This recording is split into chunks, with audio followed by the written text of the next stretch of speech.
Esta é a história do dia da Rádio Observador. Do rosa ao negro. Como está a nação? E foi o seu atual líder que disse aqui, quando era líder parlamentar, que com o aumento do salário mínimo que fizemos em 2016, eu ia ser o pai do quarto resgate do país. Pois o que nós temos sido, somos os pais e as mães do maior ciclo de crescimento do país nas últimas décadas. Numa resposta ao PSD, António Costa garante que o país está melhor. Há crescimento económico, há menos pobreza, os salários estão a subir. Este som é do debate sobre o Estado da Nação desta quinta-feira no Parlamento. Um dos momentos altos do ano parlamentar. Mas será que este debate reflete as reais preocupações e anseios dos portugueses? Que leitura política podemos fazer daquilo que foi discutido na Assembleia da República? Vou conversar com o editor de política do Observador, Rui Pedro Antunes. Eu sou o Ricardo Conceição e esta é a história do dia. Bem-vindo, Rui Pedro. Ainda estás no Parlamento? Estamos a conversar ao final do dia de quinta-feira. Estou sim, Ricardo, e estou sozinho no hemiciclo, agora absolutamente sozinho. Este debate sobre o Estado da Nação é assim uma espécie de grande final do ano parlamentar? É uma apoteose? Reparei que não disseste grand final. Não, hesitei, mas hesitei. Era caprichar demasiado com o francês. Eu acho que o debate do Estado da Nação, eu comentava aqui há pouco uma coisa, que é ainda bem que a credenciação parlamentar é para 4 anos, porque se eu tivesse que pagar bilhete eu não ia renovar para a próxima época, porque de facto foi um debate muito amorfo e foi longe, não foi de longe um momento apoteótico, nem tão pouco um dos debates mais vivos que já assistimos aqui. Foram 4 horas para dizer isto num português mais coloquial, de um grande secador. Vou pegar nessa deixa, porque quem não viu e ouviu estas 4 horas de debate estará a pensar, nesta altura, Rui Pedro, quantas estrelas darias a este debate? De 1 a 5, quantas estrelas darias? Olha, Ricardo, esta quinta-feira estrearam 2 filmes, a Barbie e o Oppenheimer, e os nossos críticos do Observador deram-lhes péssimas notas. Eu acho que também, neste filme em particular parlamentar, também vou dar só 1 estrela. Esta é a grande conclusão desta avaliação. Portugal não foi este ano o país que as oposições previam, que empenhadamente anunciavam que ia ser e que, sejamos claros, alguns anseiam desde 2015 que finalmente um dia seja mesmo. Este é um momento, obviamente, importante para a democracia. Estamos aqui ainda a aquecer para esta conversa, mas em que os deputados e o governo, no fundo, discutem opções políticas, discutem a percepção que tem cada um deles da realidade, a percepção que têm do país. Foi possível perceber estas diversas cambiantes no debate? Foi, Ricardo. Olha, curiosamente, e temos a curiosa situação de a cor do PS simbólica, apesar do símbolo ser vermelho, ser o cor-de-rosa. Eu creio, há dias estava a falar sobre isto e creio que vem um bocadinho por inspiração do Mitterrand, e pela uma campanha que teve em que o rosa era a cor dos socialistas, e depois o PS português, por influência do PS francês, acabou por ficar com esse cor-de-rosa colado à pele. E de facto o mundo, o país que António Costa pintou aqui foi um país completamente cor-de-rosa. Claro que a oposição não concordou com esta escolha cromática e pintou um país muito mais cinzento do que aquele que António Costa acabou por descrever quando falou aqui no hemiciclo. Já voltamos à conversa com o editor de política do Observador, Rui Pedro Antunes. Este debate ficou preso no presente ou também apontou caminhos para o futuro?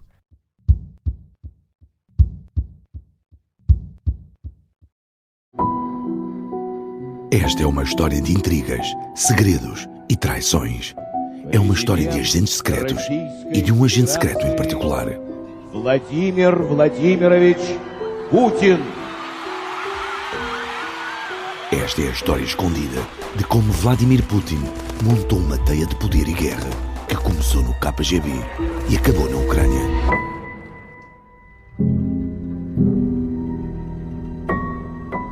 Um Espião no Kremlin é uma série para ouvir em 6 episódios que faz parte dos Podcast Plus do Observador. Já pode ouvir todos os episódios no site do Observador, nas plataformas de podcast ou no YouTube. Os Podcast Plus do Observador têm o apoio da Onda Automóveis. Estamos de regresso à conversa com Rui Pedro Antunes, editor de política do Observador.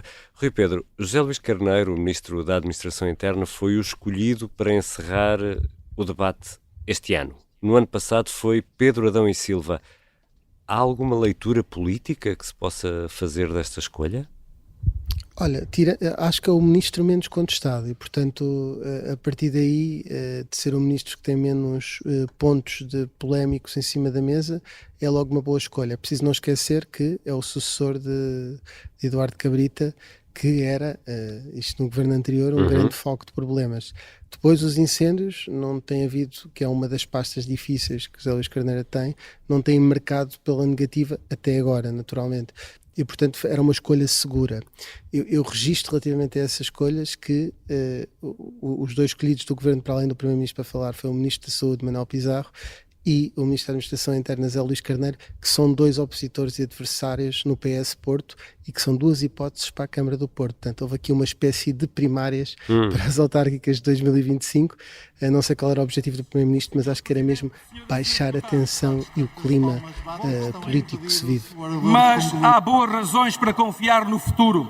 A estabilidade desta maioria política já mostrou que, mesmo face à imprevisibilidade provocada pela guerra, tem capacidade para proteger as empresas e as famílias, para continuar o esforço de crescimento da economia e de valorização dos salários. E desta conversa e do debate de 4 horas, não saiu um único anúncio para o futuro, uma notícia?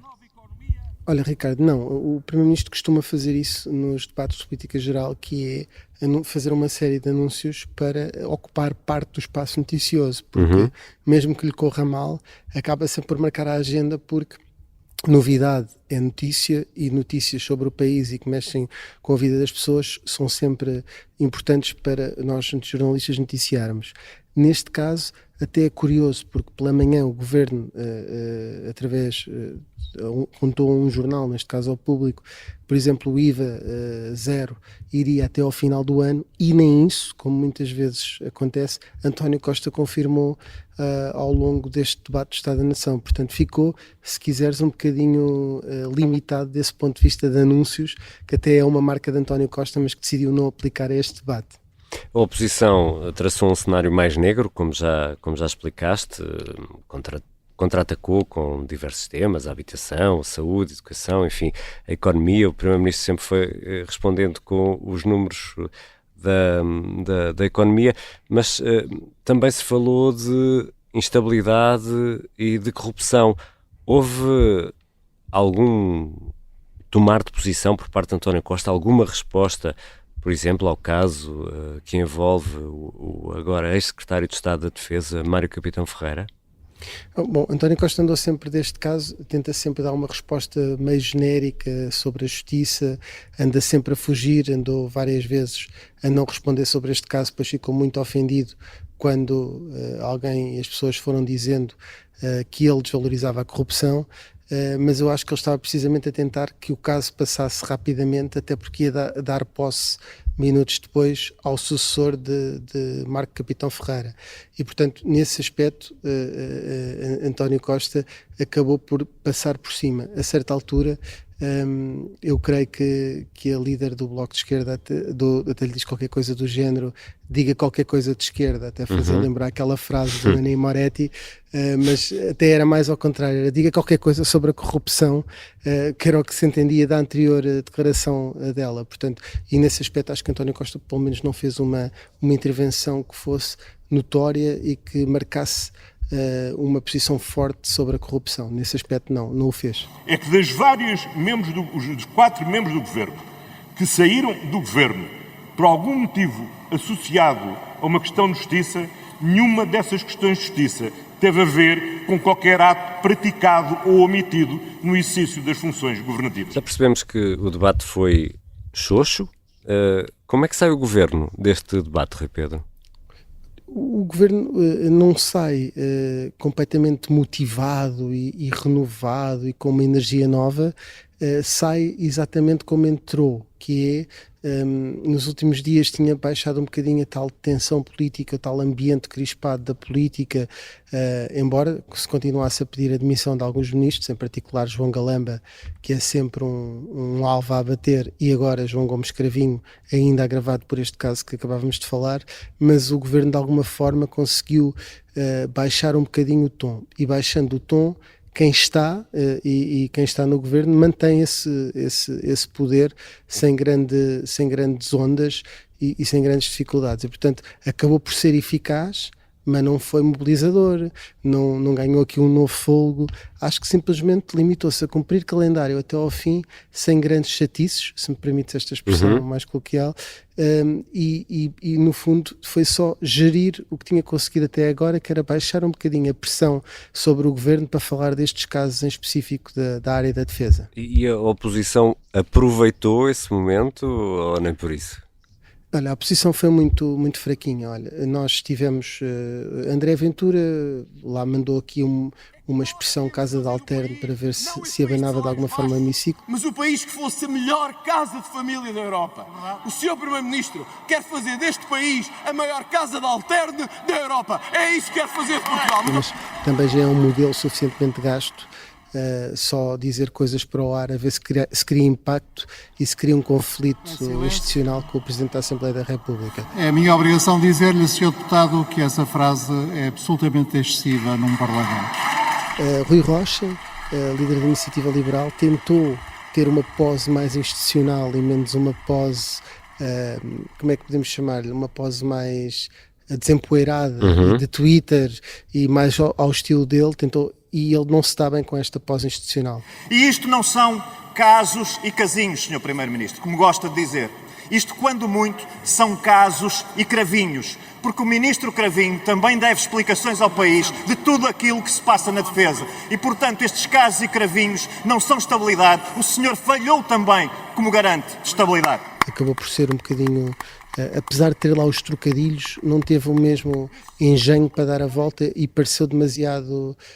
preso, se assim nos podemos dizer. E Joaquim Miranda Sarmento conseguiu ali fazer umas graças também com a história de quem é que era o pai, a mãe da austeridade e do crescimento, e disse que António Costa... O senhor não sei se será o pai ou não do quarto resgate, mas do terceiro é pelo menos o tio. Senhor Deputado... Era pelo menos o tio do terceiro resgate, que era o de José Sócrates, mas também não se conseguiu marcar. Deixo-lhe um repto. No Estado da Nação, abandone o estado de negação em que está. Há aqui um ponto que a oposição tem um líder, não estava cá dentro, tem que se lhe dar esse benefício da dúvida, que é Luís Montenegro, ao não estar na Assembleia da República, não pode ser acusado de ter tido um mau debate. Eventualmente ter preparado mal o seu líder da bancada, mas teve logo uma boa notícia, que foi uma sondagem favorável minutos depois do debate acabar. Portanto, a estratégia até podia ser não cometer nenhum erro, porque está numa trajetória de crescimento nas sondagens. Nesse aspecto, foi um bocadinho de... Este debate acabou por ser um bocadinho neutro, porque o PSD não pôs em causa essa posição em que estava e o Governo também não agravou a tensão e a pressão que paira por cima do Governo. Mas, Rui Pedro Antunes, sendo este um momento alto do ano parlamentar, um momento único em que deputados e Governo estão na mesma sala e que podem debater o estado em que está o país, aqui chegados, Rui Pedro, afinal de contas, o que é que nos diz este debate sobre o estado desta nação? Olha, Ricardo, eu lembro sempre daquele discurso, e gosto imenso de fazer esta referência, do Gerald Ford, em 1975, no Estado da Nação, que é o Estado da União nos Estados Unidos, que ele diz I must have to say the State of Union is not good. E faz uma pausa dramática, que é o Estado da União não é bom, o Estado da Nação não é bom. Eu acho que isso é comum a todos. Claro que António Costa diz que de facto as pessoas estão melhores, que os preços baixaram, e o PS insiste nisso, mas de facto há uma sensação geral de que todas as contas certas e toda a melhoria dos rankings económicos e financeiros, do rigor das contas públicas, não chega à vida dos portugueses. E, portanto, obviamente que o estado da nação é pior do que era há um ano, e obviamente que o Governo tenta se desresponsabilizar disso com a conjuntura, e a oposição tenta carregar nas tintas para dizer que o culpado deste estado das coisas é do Governo.